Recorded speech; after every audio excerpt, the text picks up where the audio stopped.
All right, let's go. You know, our proclivity, if you like, our tendency for being reactive rather than being proactive is leaving us with untold devastation. In the aftermath of the dastardly attacks on the Abuja Kaduna train, President Muhammadu Buhari had a meeting with security chiefs at the State House, Abuja, and issued several directives. Among them, the president ordered immediate conclusion of all processes of implementation of the integrated security, surveillance, and monitoring solution for the Abuja Kaduna rail line and its extension to the Lagos-Ibadan rail line too. Meanwhile, the death toll in the attacks continue to rise, while many of the passengers are yet to be accounted for. We'll give an update on the attacks now. Let's join our correspondent. Watch this. The Abuja Kaduna highway is one of the most dangerous roads in the country, with kidnappers regularly ambushing vehicles at several points along the route.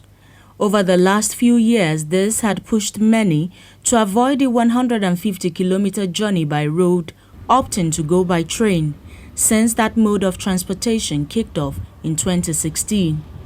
While more expensive, it was generally considered safer in spite of intermittent attacks on the train, which normally were without casualties recorded.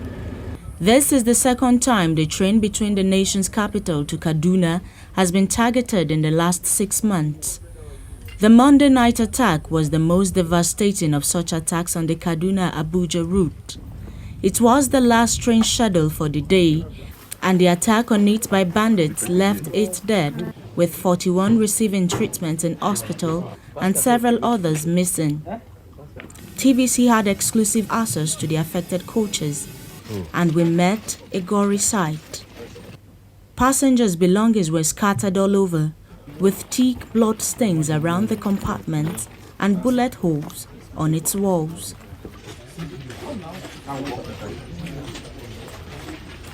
The Minister of Transportation, Rotimi Amechi, acknowledges a lack of surveillance equipment along the route. The equipment needed cost about 3 billion naira, and it discloses that getting approval has been the delay. We have not been able to install them because the process is a bit difficult. You see, it's typical of Nigeria. To shorten the process can save lives like this. There are equipment that pick sensors on if you touch the track. But unfortunately, the process has not been able to get us that approval that we need to import those items. We've done all we need to do in the Ministry of Transport. We've sent it forward for approval. We've not gotten the approval. That's certain.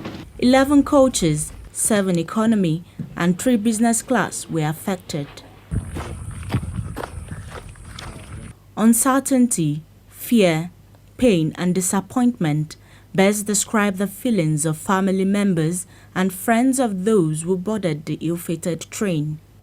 Looking at the terrain itself, it is very quiet and possibly prone to attack. This exact same location was where the first train attack happened barely 6 months ago. Behind me is the affected train. People are still looking for their loved ones, family members and relatives. Habib Lawal, TVC News, Kaduna. Thank you, Lawal. Jide, one poignant lesson of history is that we Nigerians hardly learn from history. Yes, and we always wait for disaster to happen before taking steps. All these meetings with service chiefs, usually after a disaster has happened, is of no use. Let's have meetings, let's have security summits that ensure that this sort of thing does not happen. And it's possible to do this. Look at the minister complaining, because there are some devices that can help you determine whether explosive devices have been planted on rail tracks. That's it. And then you can take action to protect the train. The minister was talking about that. The need for drones and helicopters to monitor the area. I'm sure by the time we sat down, we must have told us, no, if helicopters must patrol this area, that will cost so much money, this and that. Maybe on account of that, it was shut down. Because as I said yesterday, there were times when this train would take off from Abuja and an helicopter would be sighted overhead, providing some form of cover for it, at least. But that has not been happening. And these bandits had been trying to blackmail train users to get back to commuting by road, because they are easy to pick up when they drive, when they are driving on the road. Okay, so when they go by road, it's a lot easier to target. It is a lot easier for the bandits to apprehend people, to kidnap people, than in form of than when it's actually a train, that when they are inside a train. So now that they've damaged the rail tracks, what they are trying to do is to get people to use the road a lot more. That way they'll be able to catch more people. Abida was saying in that story that it was that same spot that the last attack happened. This was what I said yesterday. I said these whole attacks happened within a 30-kilometer radius, because it is that 30-kilometer radius that is the area where you have forest on both sides of the road.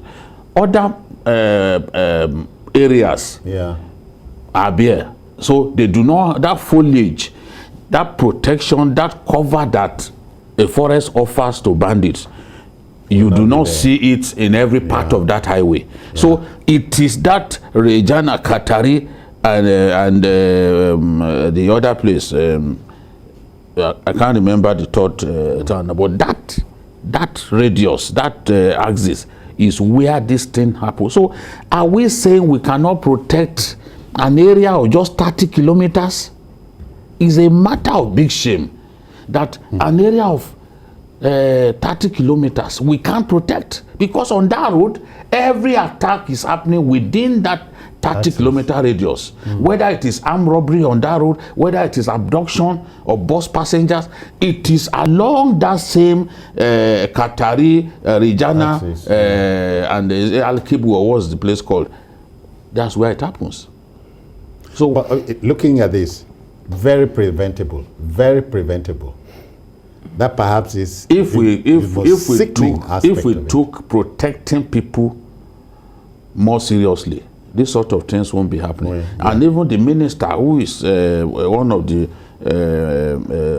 poster boys of this administration, said it, that matters involving life shouldn't be subjected to extreme administrative procedures and all kinds of things that last months and months, and before you now give approval, before they can access funds to bring those gadgets, people have already died. So we have to brush bureaucracy aside and do what is right. What the president is suggesting now, what the president has said they should do now, should have been done a long time ago. Yeah, the minister These said guys warned us. That's it. There must have been up to 3 attacks. There was a time that the train was fired at. The people who have a talent for spinning every negative thing, for putting so much spin on negative things happening in our country, they said no, that it didn't happen. How is the enemies of government who are trying to paint the government black? What is happening now?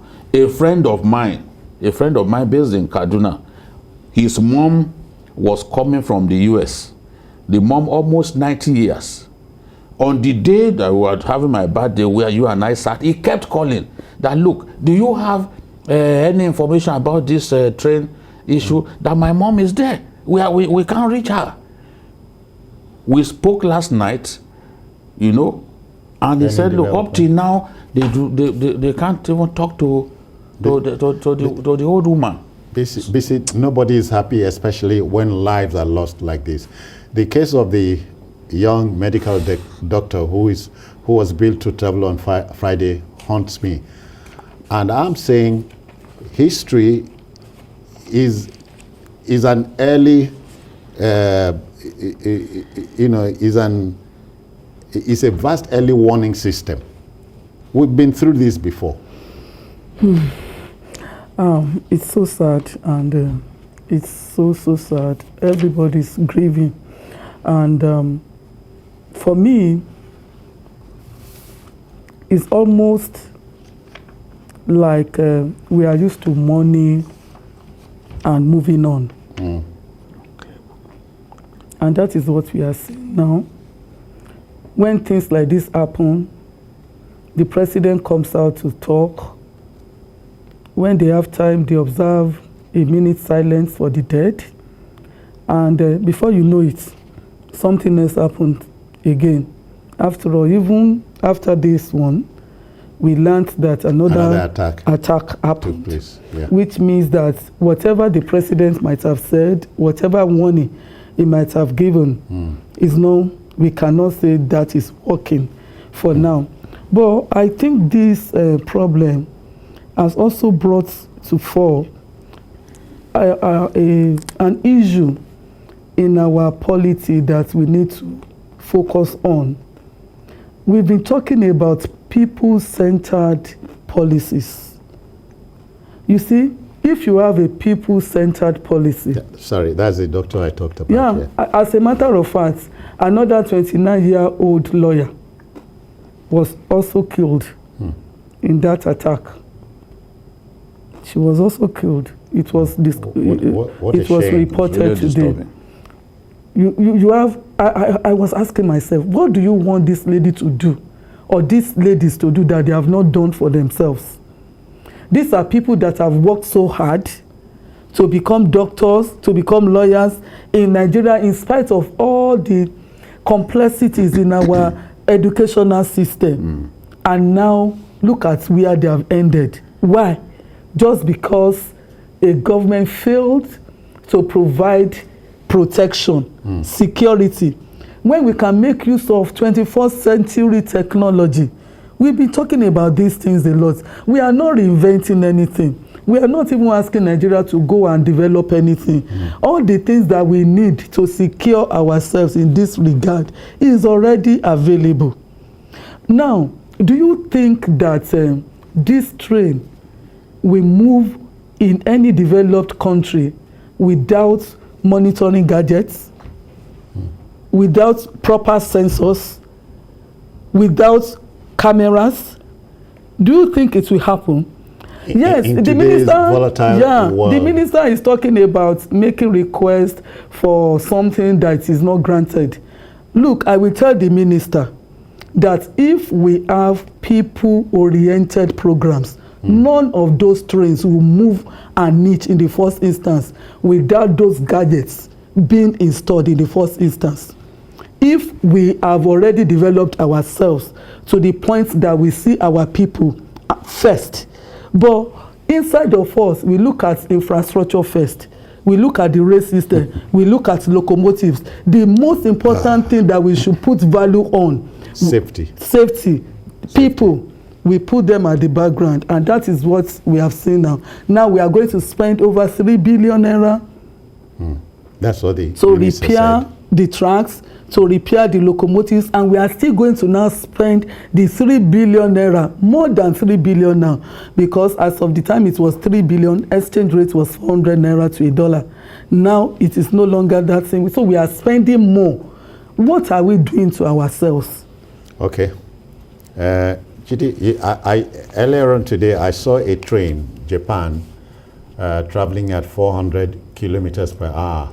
And I asked myself, these are people who are forward-looking. And so if a train like that cannot come here, or things like that will be ancient for to us in 2022? No, the train that is coming for Lagos is in that class. In terms of the speed, yes. In terms of the and speed. safety? Safety safety has to do with the steps that you take. The train has been designed. It has the speed that you are talking about, you know, or in the region of the speed that you are talking about, not less than 300 kilometers per hour, certainly. But we have to take steps to protect people boarding the train. And that's why you need those drones. You need drones. You need helicopters, you know, to patrol the area from time to time to send reports. If we can't do that, people who are a little encouraged now to travel by train or by rail, they will stop. Apprehensive. Yes, they will stop getting. Yeah. Do you think people will feel comfortable to get into another Kaduna bound train from Abuja when they know that highway? We've talked about that highway repeatedly. Some people, when they hear us complaining about some of these places, they hate us. He has come. Jide has come with his trouble again. All that we want is for change to happen in terms of the way we protect our people, so that our people can enjoy living in this country. Because things are terrible, things are bad. The economy is not, in the language of the street, it's not smiling. But Nigerians they still love their country, they want to remain here. And those who have made that choice of remaining in their country, they need to be given a country in which they feel safe. With their lives, yeah. This is the point that we are making. Yeah. And nobody can stop us from saying it. They need to be given a country where they feel secure, where they feel safe to move from point A to point B. Not a country where you cannot move around unless you are sure that you have maybe a battalion of soldiers to guide you. No, that is not the sort of country that we want. We must take steps.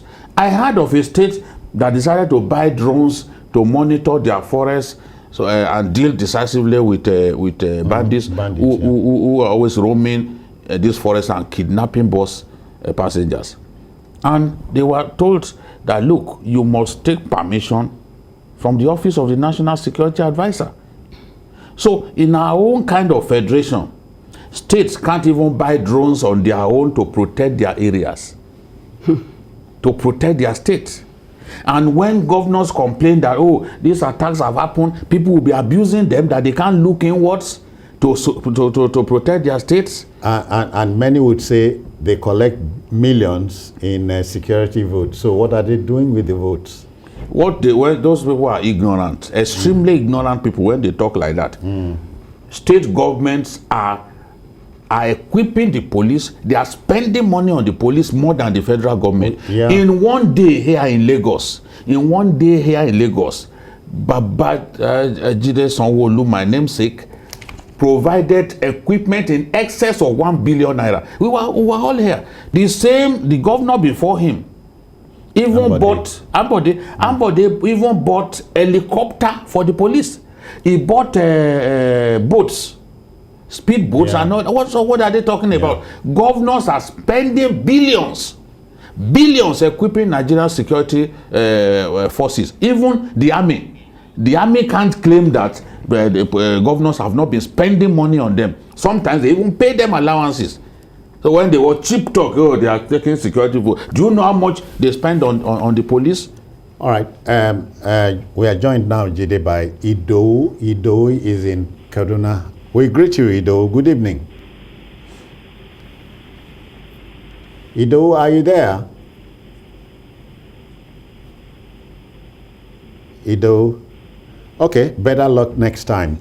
BC, is the president has signed for this gadget we are talking about. You can only hope this thing will come before another untoward thing happens to any train. Apart from that gadget, we have a national space agency in Nigeria. They deal with satellites. Nigeria has 2 satellites in the orbit right now. As a matter of fact, one of them has expired. It was launched, I think, about 15 years ago. The thing expired like more than 3 years ago. It's just on, it will fall anytime from now. The federal government is aware. The people concerned are aware. But they are not doing anything about it. Why am I talking about satellites? Until something happens. Yeah, satellites. With satellites, you can actually do a lot with your security. You can monitor security.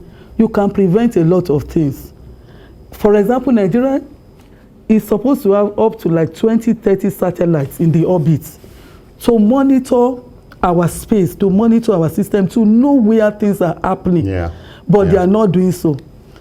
Different countries, China, US, they have hundreds of satellites in the orbit. And what they perform different functions. Security, a major part of it. What are we doing? Why can't we do that?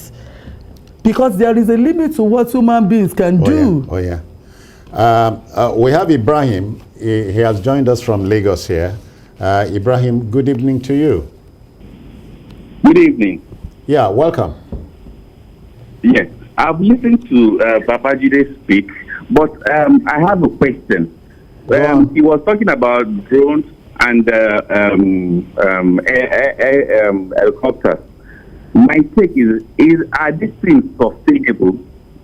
Like Governor of Kaduna repeatedly have said, that we should take the fight to the bandits and not to be on the defensive. Let's go there and fight them. How sustainable is it to have a drone, to have a helicopter flying all over the place? We're still battling with fuel prices. How do you fuel all these things? How do you manage? Ibrahim, but you know, it's not so much about sustainability as it is of Nigeria. The people who are supposed to use these gadgets are prepared to do so. If you ask me, I think so.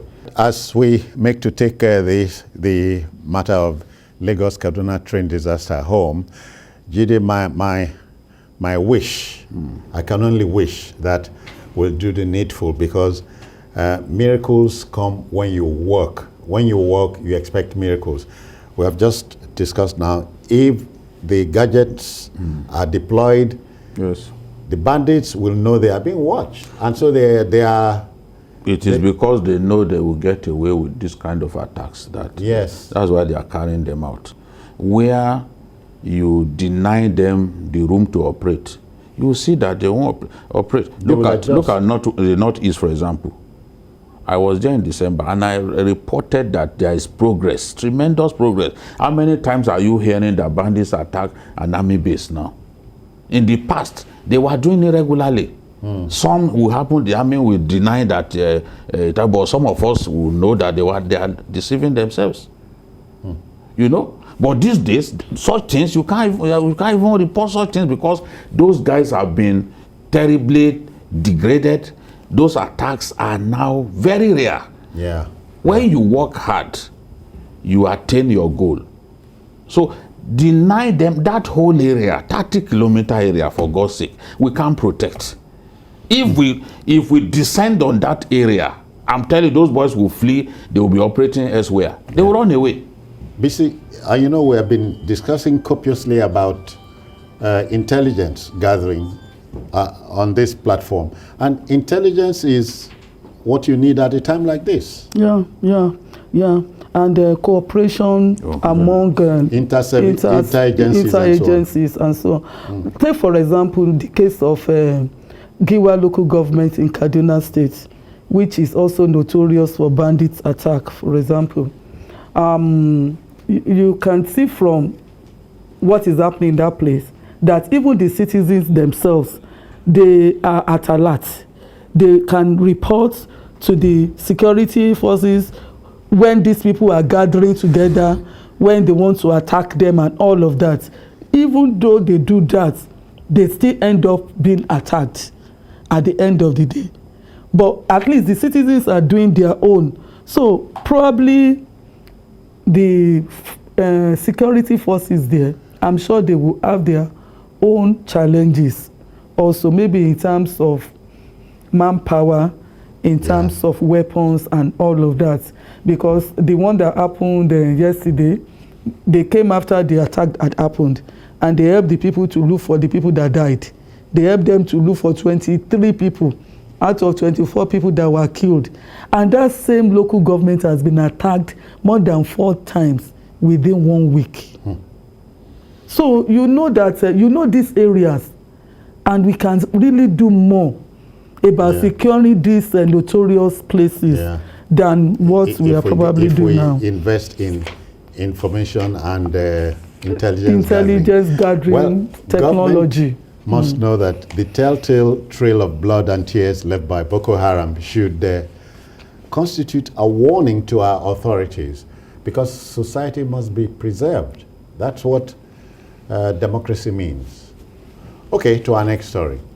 You know, again, the Abuja Kaduna train attacks is still eliciting more reactions from different quarters. At the Hallowed Chambers of the National Assembly, the lawmakers are suggesting ways to check a recurrence. The House of Reps, for instance, has urged the National Security Advisor, NSA, the Chief of Defense Staff, and the IG of Police to set up special security task force desks at airports across the country, while adopting a motion moved by a member from Anambra State, Nnolim Nnaji, at the plenary on Tuesday. The House called for urgent investigation into the attack at the Kaduna International Airport and reinforced security surveillance and personnel in all the airports in the country. At the Senate, we can tell you a senator representing Kaduna North, Suleiman Kwari, has called on the federal government to revisit the issue of state police. For the senator, that may just be a way out of our security woes. Basically, but at the last exercise, when the Constitution was being reviewed, state police was out of it, deliberately. Oh, and I agree with the lawmaker that could be the way out. Take, for instance, the example that Babajide gave about a state that wanted to buy ordinary drones, and it has to take permission. Go on. Permission from the office of the NSA. So you can red tapeism. Yes, you can imagine so many things happening. They don't have control over police. They don't have control over any security force. They can just rely on the federal government that is serving the entire nation. Sometimes, some of the things that happen is not because it's because they are overwhelmed. We have 36 states in Nigeria, for crying out loud, and things happen in different states simultaneously. With a state police, every state will be able to deal with their own specific problems. For some people, it could be banditry. For some, it could be terrorism. For some, it could be robbery. For some, it could be cultism. You know, different challenges in different places, but each state will be able to deal with their problems. So I want to agree that it's perhaps one of the solutions to this problem. But then you ask yourself, is it not these same lawmakers that shut out the state police proviso from the Constitution when it was being reviewed? Jide, again, the lawmakers, as the engine room of democracy in this country, has been at it. Every once in a while, they hold ad hoc sessions like this and so on, and nothing seems to come out of them. And you are wondering if this time they mean business. Everyone, they are also victims.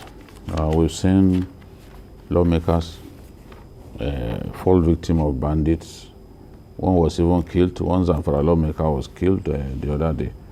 So if one of them is pushing for state police, and is actually from northern Nigeria, where it's always been taught that they do not want the police decentralized.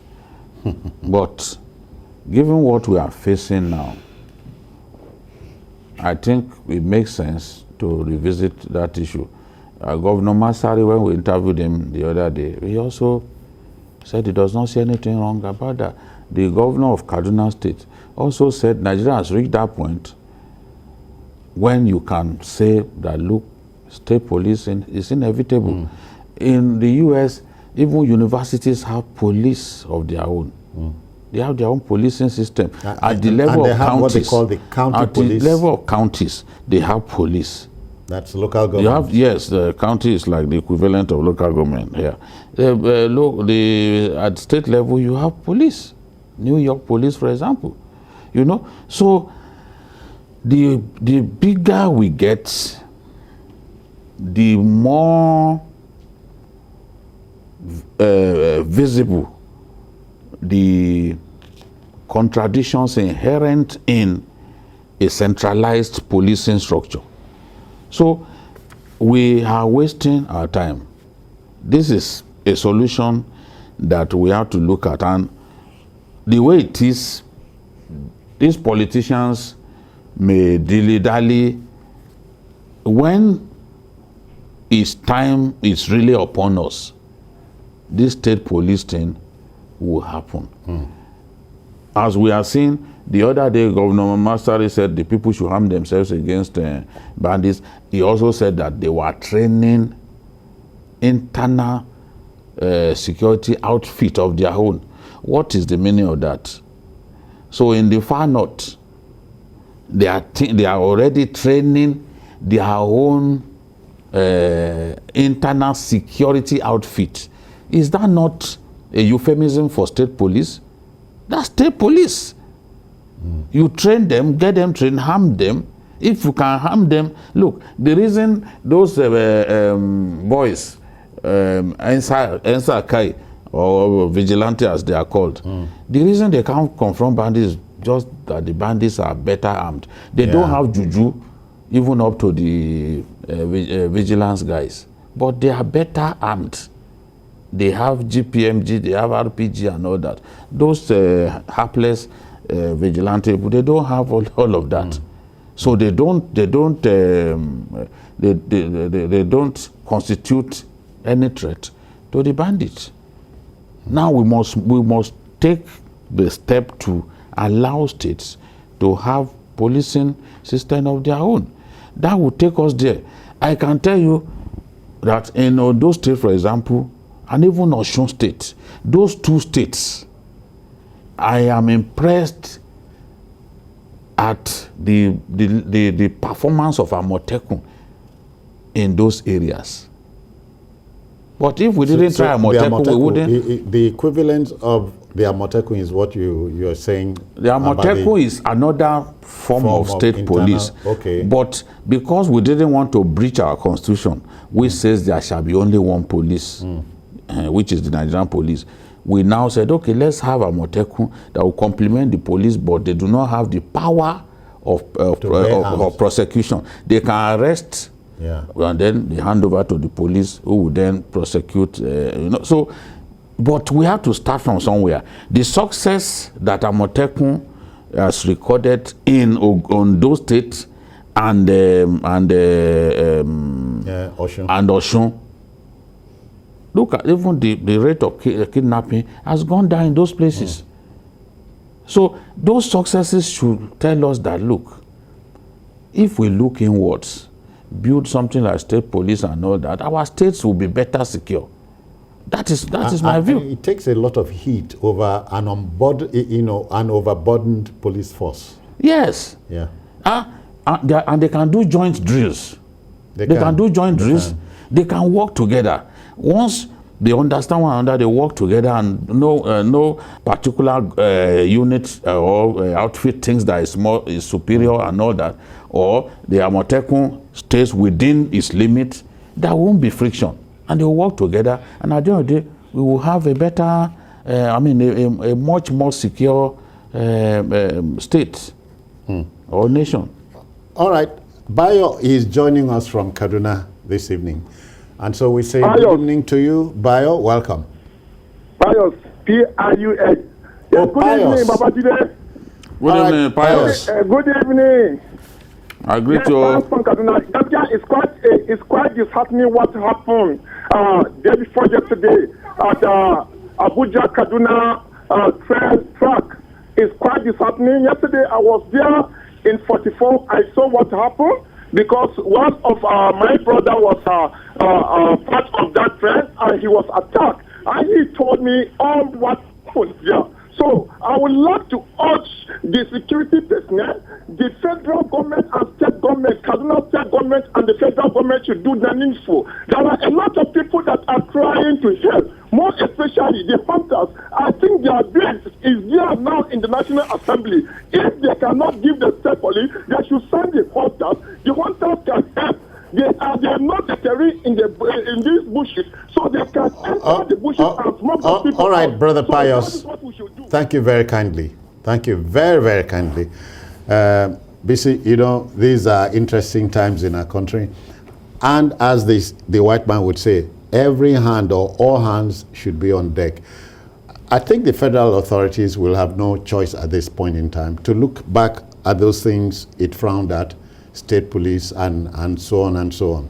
This is the time. Yeah, besides, they talk about manpower. I remember the president saying that they couldn't pay their staff and they are thinking of getting state police. How would they fund them? Let them, leave them. Let them have it first. It's not a federal police, but it's not yes, a state police. They will find a way of funding them. Besides, we have an army of so many unemployed youths, even in this country. It depends on the way you structure your police system. If you make it attractive for people to enroll, they will. Except basically that, for me, it does not help the situation if a man elects to join the police because he has no job. Well. If you see what I mean. I know what you mean, but at the same time, the job is, that's why I say, depending on the way you structure it, making it attractive. Because if you structure your police system well, then your points of recruitment too will be very strict. It's important. And once you are able to get that right, then you are likely to get the right kind of people in the system. Need we see more?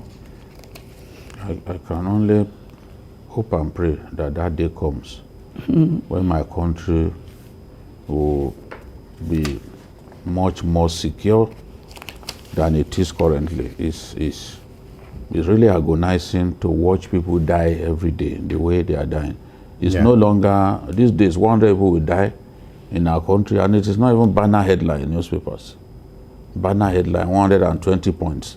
It's no longer, people, 80 people dead, tucked into the pages of newspaper. It means that it's no longer news. So human life is not prized anymore. Yes, it's so cheap to die in our country. It's so cheap. Okay. We just before we pass over this story, I think freedom must include the freedom to live freely and work freely anywhere in the country. That's the meaning of democracy. Right. As ludicrous as it may sound, our Nigeria would not be at the 2022 World Cup in Qatar. That's the reality visited upon us by a lethargic Super Eagles who failed to fly when it mattered the most, having forced the Black Stars of Ghana to a goalless draw at the Baba Yara Stadium in Kumasi last Friday. Soccer-crazy Nigerians expected the Eagles to deliver the World Cup ticket in the return leg. Alas, it ended 1-1 at the MKO Abiola Stadium in Abuja. Now, with Ghana qualifying for the Mundial through the away goal rule at the expense of their arch-rivals, you now know that angry fans invaded the stadium at the end of the game and damaged several facilities. We'll share some of the videos with you. Pause. Take this.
What did this man play for here?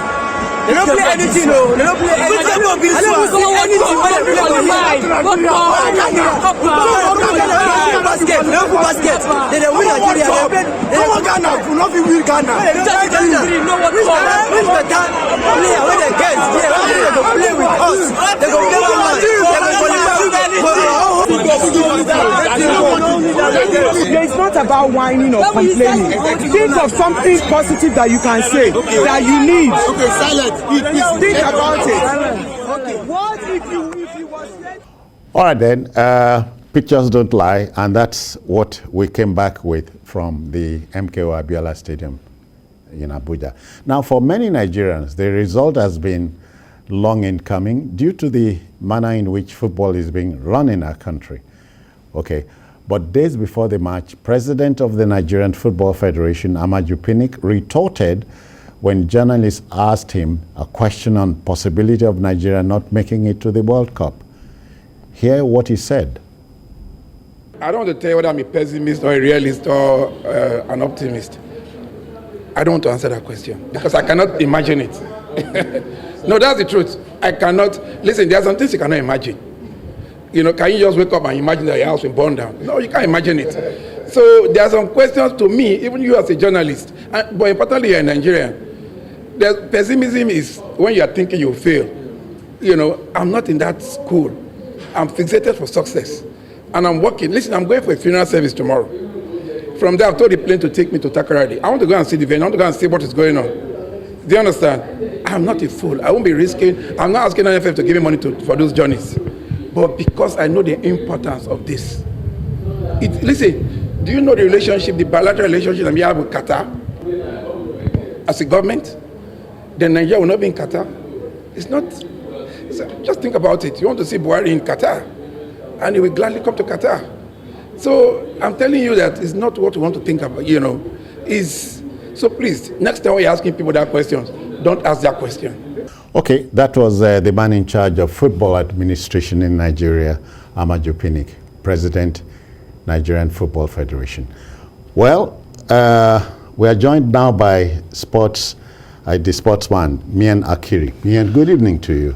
It's a good evening, but I'm not a happy man. Expectation is the mother of all frustration. So you were not surprised. What happened yesterday after the game? Let me start from Pinnick's angle, who said he didn't want to think about the fact that Nigeria may not qualify, or it should not be asked that question, the possibility of Nigeria not qualifying for the World Cup. But this is the reality. This is football. Football is not about spoken English. These are the reality in sport. It's either you win, you lose. And for Nigeria, despite the 1-0 draw, we didn't make it to Qatar. And I must say, it is a shame, a big shame, that the green and white flag will not be hoisted at the 2022 FIFA World Cup in Qatar. The attitude of the players, if every player on that pitch had played like a Victor Osimhen, I'm not happy with the attitude of the fans. But when you listen to the fans who are always emotional, they said the players didn't play anything. And that was what they were watching. Is that your summation? But obviously. That they didn't play anything? They didn't give their best. They didn't play like people who wanted it the most. This is the World Cup. I give you an example. I was in Russia in 2018. While the Nigerian Football Federation felt the Super Eagles players should not be disturbed before the game against Argentina, more than 1,000 Argentine fans were in front of the hotel of La Abecelis, and they were chanting, Messi, Messi, Messi.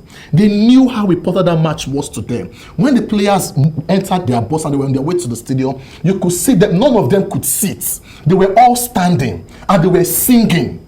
It showed the determination in them. It showed how much they wanted it the most. For 90 minutes, almost all the players, except for Osimhen, were strolling on the pitch. They could not put passes together. Their ball control was porous. And that leads to questions, begging for answers. Okay, but you know, give it to Nigeria, we have individual stars, but molding them into a team when it matters most is the problem. Administration? Administration should come first. One, when Pinnick came into office 8 years ago, his promise was and bringing scientific football to Nigeria. Under PNIC, we failed to qualify for the Nations Cup in 2012. Under PNIC, we have failed to qualify for the FIFA World Cup, Qatar 2022. And there is no other way to describe this administration as a failure when you can't give the FIFA World Cup tickets to about 200 million Nigerians. We know what football does to each and every one of us in this trying time in the country. All right, quickly, Jide, there are two ways to be happy in Nigeria. One is to improve your reality, and two is to lower your expectation. Well, I'm glad that yesterday, inside this studio, I lowered my expectation. And the young man who was sitting with me was saying that I was too harsh on the team. Maybe he watched a different match. The match that I watched, the Eagles played badly the first leg, and it was a warning sign. In fact, the first warning sign was against Tunisia. Eguavon should not come anywhere near coaching the national team. Because as a coach, as a coach is inflexible tactically, is sterile in terms of game management, and that's why we fail. Reading the game. When I say game management, it's part of reading the game. See, good teams move the ball fast. We were doing sideways passes throughout. Anybody who understands football knows that sideways passes will take you nowhere. You must be more direct. And play the penetrating passes. We had nobody who could do that. The Ghanaians held the ball better than us in the first leg and in the second leg. They held the ball better. They showed hunger. They showed hunger. Look, they had failed at the Cup of Nations. They disgraced their country at the Cup of Nations, and then they felt this one, they must not fail. You could see that they wanted it more. That's the same thing you see anytime we are playing Cameroon. Cameroon will never have the players that Nigeria has, but they always have that determination that your players don't have. So I'm not surprised. When General was asked to go, in this studio we said that was the right thing to do because we were playing without a pattern. We were not impressing in games.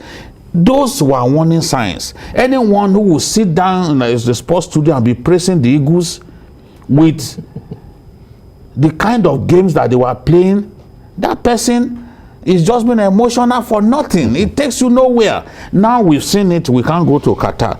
Even Amaju Pinnick was deceiving himself, saying maybe he doesn't understand football.